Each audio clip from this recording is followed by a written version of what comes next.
ఇప్పుడు మనం ఆర్థోగోనల్ ట్రాజెక్టరీస్లో సెకండ్ ప్రాబ్లం డిస్కస్ చేద్దాం. If the stream of lines of the flow around a corner are represented by the equation x equal to c అనేది family of the curves. ఇక్కడ find the orthogonal trajectories అని అన్నాడు. ఇక్కడ c అంటే ఏంటి? Constant అట. ఇక్కడ చూడండి క్వశ్చన్లో, ఇక దీని క్వశ్చన్ డిస్కస్ చేసే ముందు కంటే నా ప్రీవియస్ వీడియో చూడండి. ఆర్థోగోనల్ ట్రాంజెక్టరీస్ ఒక కాన్సెప్ట్ ఏంది, ఆ ఫస్ట్ ప్రాబ్లం చూడండి, ఇంకా మీకు ఈజీగా అర్థమవుతుంది. ఇక్కడ సెకండ్ ప్రాబ్లం అనేది ఇక్కడ చూడండి. ఇక్కడ xy ఈక్వల్ టు c అనేది ఇక్కడ ఫ్యామిలీ ఆఫ్ ద కర్వ్స్. ఇక్కడ ఏం చేద్దామంటే ఫస్ట్ స్టెప్ 1లో to form the differential equation of the given family, first of all we have to eliminate constant from it. ఇక్కడ నుంచి c అనేది కాన్స్టెంట్ కాబట్టి దీన్ని ఎలిమినేట్ చేస్తున్నాను. చూడండి ఫస్ట్ ఆఫ్ ఆల్ ఇది question xy equal to c. ఇక్కడ ఏం చేద్దామంటే డిఫరెన్షియేట్ విత్ రెస్పెక్ట్ టు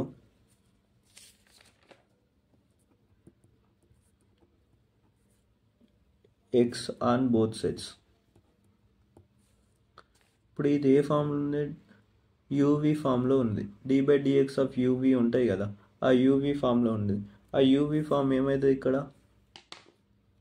ఆ ఫార్ములా ఏంటి? d/dx of UV equal to UV dash అంటే v dy/dx ప్లస్ y ఇక్కడ v du/dx ఈ ఫామ్లో ఉంది కదా. చూడండి ఇది xy అనేది. సో ఈ xyని దీని ఆధారంగానే రాస్తున్నాను. ఇక్కడ x అంటే ఏంటిది? u, y అంటే ఏంటిది? v. So x dy/dx plus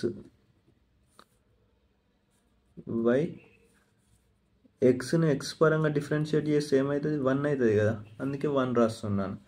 equal to 0.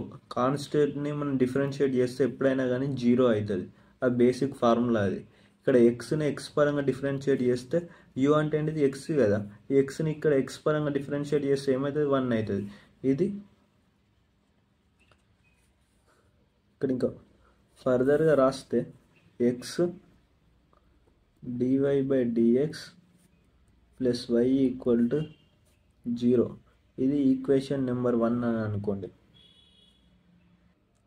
ఇప్పుడు ఇది ఏదైతే డిఫరెన్షియల్ ఈక్వేషన్ ఉన్నదో, which is the differential equation of given family of the curves, ఇచ్చిన ఫ్యామిలీ ఆఫ్ ద కర్వ్స్ ఏదైతే ఉన్నదో వాటి యొక్క డిఫరెన్షియల్ ఈక్వేషన్ ఇది. x dy/dx plus y equal to 0 అనేది డిఫరెన్షియల్ ఈక్వేషన్. ఇక్కడ స్టెప్ 1 అనేది సాల్వ్ చేశాం. స్టెప్ 1లో ఏం చేయాలి? డిఫరెన్షియల్ ఈక్వేషన్ అనేది ఫామ్ చేయాలా, కాన్స్టెంట్ అనేది ఎలిమినేట్ చేయాలా. ఇక్కడ 2 చేశాను. చూడండి ఇక్కడ మనం స్టెప్ 2 డిస్కస్ చేద్దాం. స్టెప్ 2లో ఏం లేదు, dy/dx ఏదైతే ఉంటుందో dy/dxలో మైనస్ dx/dyని మనం రీప్లేస్ చేయాలి. గంత సింపుల్, చాలా ఈజీ ప్రాబ్లమ్స్ ఇవి. ఇక్కడ చూడండి ఈ ప్లేస్లో మైనస్ dx/dyని రీప్లేస్ చేస్తున్నాను మీ ముందే. చూడండి dy/dx ప్లేస్లో ఇది రీప్లేస్ చేస్తున్నాను. Minus dx/dy plus y equal to 0. ఇప్పుడు ఇక్కడ చూడండి ఇది x ఇంటూ మైనస్ dx/dy ఇది ఏదైతే ఉంటుందో ప్లస్ వైని ఇంటికి పంపించేస్తున్నాను. ఏమవుతుంది? మైనస్ y అవుతుంది కదా, మైనస్ y రాశాను. ఇక్కడ చూడండి మైనస్ x dx, ఈ dy ఏదైతే ఉంటుందో dy, ఈ dyని ఇడికి పంపించేద్దాం. ఏమవుతుంది? Minus y into dy. ఈ ప్లస్ ఈ మైనస్ అనేది క్యాన్సల్ అవుతాయి. ఇది ఈక్వేషన్ నెంబర్ 2 అనుకోండి. దీన్ని ఏమంటారు? ఈ ఫామ్ని ఏమంటారు? ఈక్వేషన్ 2ని ఏమంటారు? Which is the differential equation of orthogonal trajectories separate the curves, దీన్నే అంటారు కదా. ఇక్కడ ఏం చేద్దామంటే మనం వేరియబుల్ సపరేబుల్ మెథడ్ యూజ్ చేసి వైలను y దిక్కు ఎక్స్లను x దిక్కు సపరేట్ చేద్దాం. అందుకే ఈ విధంగా చేశాను ఇక్కడ. సో ఇక్కడ ఇది అయిపోయినాక x dx y dy కదా, ఇక్కడ ఇంటిగ్రేట్ చేయాలి. ఇంటిగ్రేట్ ఆన్ బోత్ సైడ్స్, 2 దిక్కులో మనం ఇంటిగ్రేట్ చేయాలి. ఇంటిగ్రేట్ అనేది ఏ విధంగా? Integral x dx equal to integral y dy. చాలా సింపుల్ క్వశ్చన్స్ ఇవి. ఇక్కడ ఇది ఏ ఫామ్లో ఉందా? ఇంటిగ్రల్ x dx అనేది ఏ ఫామ్లో? Integral x⁴n dx equal to x⁴n+1/n+1 ఫామ్లో ఉంది. సో ఇక్కడ ఏం చేద్దాం? ఇది ఏమైతే అప్పుడు ఈ ఫార్ములా ఆధారంగా x² equal to y² + c, అంతేనా కదా? సో దీన్ని ఇంకా ఫర్దర్గా సాల్వ్ చేస్తే ఈ టూ అనేది క్యాన్సిల్ అవుతుంది. ఇక్కడ ఎక్స్ స్క్వేర్ ఈ వైని ఇది పంపించేస్తే ఏమైతే మైనస్ ఈక్వల్ టు సి. ఇది ఈ ప్రాబ్లం యొక్క ఆర్థోగోనల్ ట్రాజెక్టరీస్. ఇది ఈ ప్రాబ్లం యొక్క solution. X square minus y square equal to c. ఈ వై స్క్వేర్ని ఇంటికి పంపించేశాను, ఈ టూ క్యాన్సిల్ చేశాను. అప్పుడు ఏమైతే x square minus y square equal to c కదా. ఇక్కడ ఏంటిది, which is the required orthogonal trajectories of given family of curves. ఇది ప్రాబ్లం యొక్క సొల్యూషన్. చాలా సింపుల్ ప్రాబ్లమ్స్, ఈజీ ప్రాబ్లమ్స్ ఇవి. ఆర్థోగోనల్ ట్రాజెక్టరీస్లో థర్డ్ ప్రాబ్లం డిస్కస్ చేద్దాం. Find the orthogonal trajectories of the family of conifocal conics represented by the equation x square by a square plus y square by a square plus lambda equal to 1. ఇక్కడ lambda అనేది parameter, ఇక్కడ lambda అనేది constant. మనం లాంబ్డాని remove చేయాలి క్వశ్చన్లోకి వెళ్ళి. Step 1 ఏంటిది, form the differential equation of the given family and eliminate the constant from it. కాన్స్టెంట్ని eliminate చేయాలి కదా. ఫస్ట్ ఆఫ్ ఆల్ ఈ x square by a square plus y square by a square plus lambda equal to 1 అనేది ఇది equation number 1 అని అనుకోండి first of all. ఇప్పుడు దీన్ని ఏం చేద్దామంటే differentiate with respect to x పరంగా మనం డిఫరెన్షియేట్ చేద్దాం. చూడు బోత్ సైడ్స్. ఇక్కడ చూడండి, ఫస్ట్ దీన్ని డిఫరెన్షియేట్ చేస్తే ఏమవుతుంది, ఈ 1/a స్క్వేర్ అనేది కాన్స్టెంట్ ఇక్కడ, అందుకే బయటికి రాశాను. ఎక్స్ స్క్వేర్ని డిఫరెన్షియేట్ చేస్తే ఏమవుతుంది, ఎక్స్ పరంగా చేస్తే ఏమవుతుంది 2x అవుతుంది కదా, అందుకే ఇట్లా రాశాను. ఇక్కడ చూడండి 1/a స్క్వేర్ ప్లస్ లాంబ్డా అనేది కాన్స్టెంట్ ఇక్కడ. సో ఇక్కడ మనం వై స్క్వేర్ని డిఫరెన్షియేట్ చేస్తున్నాం విత్ రెస్పెక్ట్ టు ఎక్స్, అంటే ఇది 2y అవుతుంది. ఎక్స్ పరంగా చేస్తున్నాం కాబట్టి దీన్ని మళ్ళీ dy/dx అని రాయాలా. ఇక్కడ కాన్స్టెంట్ని డిఫరెన్షియేట్ చేస్తే ఏమైతే 0 అవుతుంది. ఇక్కడ చూడండి, మీకు అర్థమైందని అనుకుంటున్నాను. ఇప్పుడు ఏం చేద్దామంటే ఇది 2x/a స్క్వేర్ ఇది ఇదికి పంపించేద్దాం, RHS దిక్కు. ఏమైతే minus a square plus lambda into 2y dy/dx. ఇక్కడ ఈ టూ అనేది క్యాన్సిల్ కదా, అందుకే క్యాన్సిల్ చేశాను. ఇక్కడ చూడండి x/a square equal to minus y/a square plus lambda into dy/dx. ఇక్కడ ఏం చేద్దామంటే ఫస్ట్ ఆఫ్ ఆల్ మనం ఈ లాంబ్డా అనేది ఎలిమినేట్ చేయాలి. ఏ విధంగా ఎలిమినేట్ చేద్దామంటే ఫస్ట్ ఆఫ్ ఆల్ ఈ dy/dx ఏదైతే ఉంటుందో అది ఇడిదికి పంపించేస్తున్నాను. చూడండి ఇక్కడ న్యూమరేటర్లు ఉన్నాయి, ఇడిదికి వచ్చేస్తే ఏమవుతుంది, డినామినేటర్కి వస్తుంది. అంతేగా, అందుకే డినామినేటర్లో రాశాను. ఇక్కడ చూడండి minus y/a square into lambda. ఇప్పుడు ఏం చేద్దామంటే మీరు ఇక్కడ చూడండి, ఇక్కడ ఇది ఏదైతే ఉంటుందో అది ఇడిదికి పంపించేసాను, దీనికి ఉన్న మైనస్ దీనికి రాశాను, ఏం కాదు. ఇక్కడ y/a square plus lambda equal to ఇది రాశాను, ఇక్కడ మైనస్ ఇడిదికి రాశాను, దీనికి ఉన్న దీనికి రాశాను, ఏం కాదు. చూడండి ఇక్కడ మైనస్ అనేది ఎట్లా ఎలిమినేట్ అవుతుంది. ఇక్కడ చూడండి ప్రాబ్లమ్ సాల్వ్ చేసేటప్పుడు ఇక్కడ ఏం చేద్దామంటే మనం multiply y on both sides, వైని ఆన్ బోత్ సైడ్స్కి మల్టిప్లై చేయాలి. మల్టిప్లై చేస్తే ఏమవుతుంది, ఇది y square a square plus lambda ఇదేమైతే minus xy a square by dy/dx అవుతుంది కదా. ఇప్పుడు చూడండి ఇది y square by a square plus lambda. ఇక్కడ వైని ఎందుకు మల్టిప్లై చేసినాను మీకు డౌట్ రావచ్చు. ఇక్కడ నేను ఈక్వేషన్ 1 అని చెప్పినాను, ఇది క్వశ్చన్లో ఉండే ఒక టర్మ్ అవుతుంది. చూడండి ఆ టర్మ్ ప్లేస్లో నేను ఇది సబ్స్టిట్యూట్ చేస్తున్నాను. ఇక్కడ లాంబ్డా అనేది ఎలిమినేట్ అవుతుంది, అప్పుడు డిఫరెన్షియల్ ఈక్వేషన్ అనేది ఫామ్ అవుతుంది. చాలా సింపుల్గా సాల్వ్ చేయాలి మనం. ఇక్కడ లాంబ్డా అనేది పారామీటర్, దీన్ని ఎలిమినేట్ చేయాలి. ఎలిమినేట్ చేస్తేనే మనం సాల్వ్ చేయగలుగుతాం. ఇక్కడ ఏ స్క్వేర్ అనేది కాన్స్టెంట్ కాదు, లాంబ్డా అనేది కాన్స్టెంట్, దీన్ని ముఖ్యంగా ఎలిమినేట్ చేయాలి, అందుకే ఎలిమినేట్ చేశాను. Y square by a square plus lambda equal to ఇది అవుతుంది.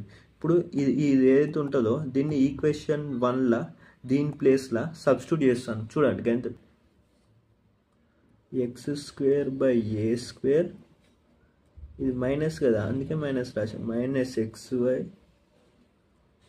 By a square dy/dx equal to 1. ఇది ఈక్వేషన్ నెంబర్ 3.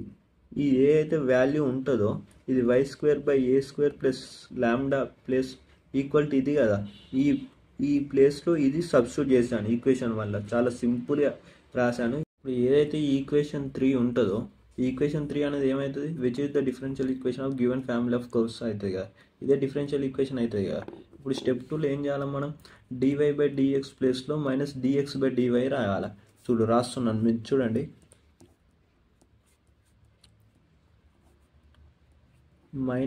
-dx/dy రాశాను చూడండి, equal to 1.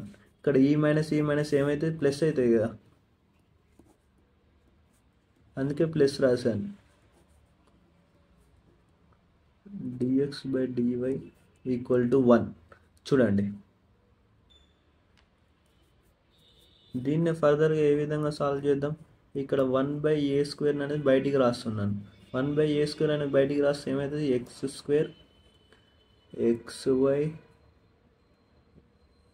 dx/dy equal to 1 ఇది అవుతుంది కదా. సో ఇప్పుడు ఏం చేద్దామంటే ఈ a² ఇదికి పంపించేస్తున్నాను. x² plus xy dx/dy equal to a² ఇదికి పంపించేసాను. సో ఇప్పుడు ఏం చేద్దామో చూడండి మీరే. ఇది dx/dyని పైకి పంపించేయచ్చు కదా, ఈ విధంగా రాయచ్చు కదా. చూడండి ఒకసారి, xy ఇంటూ dy/dx అని రాయచ్చు కదా. దీన్ని పైకి పంపిస్తే న్యూమరేటర్లకు వస్తుంది కదా, ఈక్వల్ టు a². ఈ విధంగా రాసాను చూడండి. ఇప్పుడు ఈ x² ఇదికి పంపించేస్తున్నాను. xy into dy/dx equal to a² - x². ఇది అర్థమైందని అనుకుంటున్నాను. డినామినేటర్లో ఉన్నది, డినామినేటర్లో ఇది మీదికి పంపించేస్తున్నాను. అప్పుడు ఏమైంది, dy/dx అవుతుంది. చాలా సింపుల్ ఇది చూడండి. ఇప్పుడు ఏం చేద్దామో చూడండి ఒకసారి.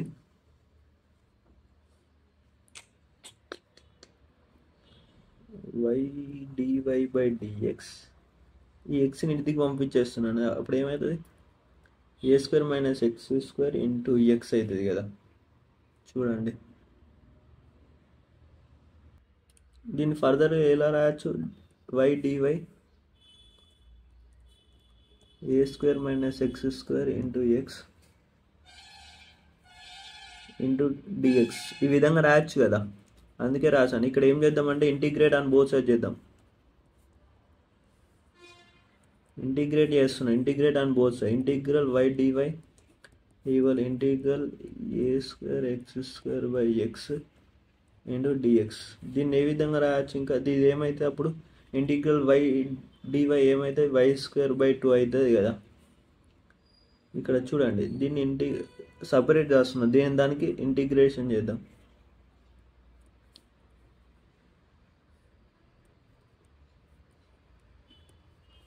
అందుకు సపరేట్ రాశాను. ఇక్కడ చూడండి ఇది a² అనేది కాన్స్టెంట్ కదా, అందుకే బయటికి రాశాను. ఇది ఇంటిగ్రల్ 1x dx అవుతుంది కదా, మైనస్ సారీ. అప్పుడు ఇదేమైతే x1 క్యాన్సిల్ అవుతుంది, dx ఈ విధంగానే అవుతుంది కదా. ఇక్కడ చూడండి ఫర్దర్గా y²/2 దీన్ని ఇంటిగ్రల్ 1/x dx ఏమవుతుంది, log x అవుతుంది కదా, log x అని రాశాను. ఇది ఇంటిగ్రల్ x dx ఏమవుతుంది, x²/2 ప్లస్ c అవుతుంది. ఇక్కడ చూడండి ఇప్పుడు ఇది ఏదైతే ఫామ్ ఉందో ఇటు దిక్కు ఇదంతా ఇటు దిక్కు పంపించేస్తున్నాను. ఈ y దిక్కు ఏమవుతుంది, x²/2 plus y²/2 minus a² log x equal to c. ఇది ప్రాబ్లం యొక్క సొల్యూషన్. ఇది required orthogonal trajectories of this solution. ఇది which is the required orthogonal trajectories of given family of the curves. ఇది orthogonal ట్రాంజెక్టరీస్ ఇచ్చిన family of కర్వ్స్కి. ఇది problem యొక్క solution. చాలా simple questions ఇవి. ఫోర్త్ ప్రాబ్లం డిస్కస్ చేద్దాం. ఫోర్త్ ప్రాబ్లం డిస్కస్ చేసే ముందు ఒకసారి ఆర్థోగోనల్ ట్రాంజెక్టరీస్ యొక్క కాన్సెప్ట్ వీడియో అనేది చూడండి. ఆ కాన్సెప్ట్ వీడియో చూస్తేనే అర్థమవుతుంది. అక్కడ మీ సెల్ఫ్ ఆర్థోగోనల్ అంటే ఏంటిది అనేది ఎక్స్ప్లెయిన్ చేశాను. ఆ సెల్ఫ్ ఆర్థోగోనల్ అంటే ఏంటిది అనేది మీరు చూడండి. ఇక్కడ చూడండి, fourth question. Fourth problem. Prove that the system of the confocal and coaxial parabolas y square equaled 4a into x plus a is self orthogonal అన్నాడు. ఇక్కడ ఫ్యామిలీ ఆఫ్ ద కర్వ్స్ ఏమవుతుంది, y square equal to 4a into x plus a అనేది family of the curves. ఇక్కడ మనం self orthogonal అని prove చేయాలి. ఇక్కడ prove చేద్దాం. ఇక్కడ చాలా సింపుల్ క్వశ్చన్ ఇది. Step 1, form the differential equations of the given family and eliminate the constant from it. Step 1 ఏంటిది, మనం డిఫరెన్షియల్ ఈక్వేషన్ అనేది ఫామ్ చేయాలి, కాన్స్టెంట్ని ఎలిమినేట్ చేయాలి. ఇక్కడ ఏంటి అంటే స్టెప్ 1లో ఇక్కడ y square equal to 4a into x plus a అని ఉన్నది కదా, దీన్ని డిఫరెన్షియేట్ చేయాలి. First of all differentiate with respect to x పరంగా డిఫరెన్షియేట్ చేయాలి. దీన్ని మన ఈక్వేషన్ నెంబర్ 1 అని అనుకోండి. ఇక్కడ దీన్ని మనం డిఫరెన్షియేట్ చేస్తున్నాం. డిఫరెన్షియేట్ చేస్తే ఏమవుతుంది, 2y అవుతుంది. ఇది 2y అవుతుంది. ఇక్కడ మనం ఎక్స్ పరంగా డిఫరెన్షియేట్ చేస్తున్నాం కాబట్టి dy బై dx అవుతుంది. ఇక్కడ చూడండి చాలా సింపుల్ క్వశ్చన్. ఇక్కడ 4a అనేది కాన్స్టెంట్. ఇక్కడ మనం ఎక్స్ని డిఫరెన్షియేట్ చేస్తున్నాం కాబట్టి ఎక్స్ ఏమైతే 1 అవుతుంది. ఏని డిఫరెన్షియేట్ చేస్తే ఏమవుతుంది, కాన్స్టెంట్ చేస్తే ఏమైతే 0 అవుతుంది. ఇక్కడ దీన్ని ఫర్దర్గా రాస్తే ఏమైతే 2y into dy by dx equal to 4a. ఇక్కడ ఒకటి గమనించండి, దీనికాంచెలు మనం ఏ అంటే ఏంటిది అనేది రాస్తున్నాం. దీనికాంచెలు ఏ అంటే ఏంటిది, ఏ ఈక్వల్ టు 1/4. ఈ 4 నిర్దికి పంపించేస్తే 1/4 2y dy బై dx. ఈ ఏ వాల్యూ ఏదైతే ఉంటుందో ఈ ఏ వాల్యూని మనం ఈ ఈక్వేషన్ 1లో సబ్స్టిట్యూట్ చేస్తున్నాం. Substitute in equation number 1. ఈ ఏ వాల్యూని ఇక్కడ ఈక్వేషన్ నెంబర్ 1లో, ఈక్వేషన్ నెంబర్ 1 ఏంటిది ఇది కదా, ఇక్కడ ఏ ప్లేస్లో ఇది సబ్స్టిట్యూట్ చేస్తున్నాను. చూడండి చాలా సింపుల్ క్వశ్చన్స్ ఇవి. ఏ ప్లేస్లో సబ్స్టిట్యూట్ చేస్తున్నాను, dy by dx X plus, ఇక్కడ ఇది ఒకసారి చూడండి 2 1s 2 2s అవుతుంది కదా, ఇది 1/2 అని రాయొచ్చు కదా, dy బై dx. ఒకసారి గమనించండి, ఇది ఇక్కడ ఈ4 అనేది క్యాన్సల్. సో ఇక్కడ ఏం చేద్దామంటే ఈ 2y dy బై dx ఏదైతే ఉన్నదో ఇది లోపలికి మల్టిప్లై చేస్తున్నాను నేను. ఇక్కడనే చూడండి ఎట్లా మల్టిప్లై చేస్తున్నాను. ఈ 2y dy బై dxని లోపల xతో మల్టిప్లై చేస్తున్నాను. అప్పుడు ఏమైతే 2xy dy బై dx అవుతుంది. దీన్నే మళ్ళీ లోపలికి మల్టిప్లై చేస్తున్నాను. లోపలికి మల్టిప్లై చేసినప్పుడు ఏమవుతుంది, ఈ2 అనేది క్యాన్సిల్ అవుతుంది. క్యాన్సిల్ అయినప్పుడు ఈవై అనేది ఏమైతే బై స్క్వేర్ అవుతుంది. అప్పుడు dy by dx whole square అవుతుంది. దీన్ని ఈక్వేషన్ నెంబర్ 2 అనుకోండి. ఇక్కడ చూడండి ఇదే which is the differential equation of family of the curves అవుతుంది. డిఫరెన్షియల్ ఈక్వేషన్ అనేది మనం ఫైండ్ చేసాం. ఇక్కడ స్టెప్ 1 అనేది కంప్లీట్ అయింది. ఇక్కడ స్టెప్ 2 అనేది ఇప్పుడు మనం ఇక్కడ స్టెప్ 2 అనేది డిస్కస్ చేసే ముందు ఒకసారి ఇక్కడ గమనించండి, ఈ dy బై dx ప్లేస్లో మనం y1ని సబ్స్టిట్యూట్ చేద్దాం. చూడండి ఒకసారి చూడండి, ఇంకా ఫర్దర్గా ఈజీగా సాల్వ్ చేయొచ్చు ఈ ప్రాబ్లం. ఈ dy బై dx ప్లేస్లో ఈక్వేషన్ 2లో ఇది y1 అనేది సబ్స్టిట్యూట్ చేస్తున్నాను, రీప్లేస్ చేస్తున్నాను. y1 whole square. ఇప్పుడు ఇక్కడ చూడండి, ఇప్పుడు మనం స్టెప్ 2 డిస్కస్ చేద్దాం. స్టెప్ 2 ఏంటి, dy బై dx ప్లేస్లో మైనస్ dx బై dy రాయాలి. ఇక్కడ మనం dy బై dxని ఏమన్నాం, y1 అని అన్నాం.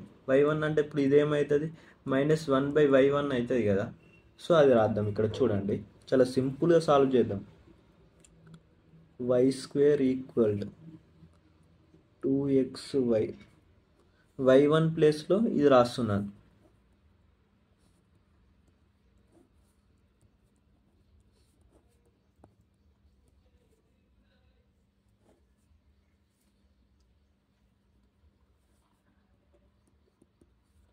ఇక్కడ y² equal -2xy by y1 plus ఇక్కడ హోల్ స్క్వేర్ కదా, మైనస్ ఏమవుతుంది, ప్లస్ అవుతుంది. ఇది y1 హోల్ స్క్వేర్ అని రాయొచ్చు కదా చాలా సింపుల్గా. ఇక్కడ చూడండి ఇక్కడ ఎల్సిఎం తీసుకుంటున్నాను వై స్క్వేర్. ఇక్కడ ఎల్సిఎం ఏమవుతుంది, y1² అవుతుంది కదా. ఇక్కడ -2xy ఇంటూ y1 రాసి, ఇక్కడ y1 అనేది లేదు అందుకే న్యూమరేటర్లో y1 రాస్తున్నాను. ఇది y² అవుతుంది కదా. ఇప్పుడు ఈ y1 ఏదైతే ఉంటుందో y1²ని, ఈ y1² ఇదికి పంపించేస్తున్నాను.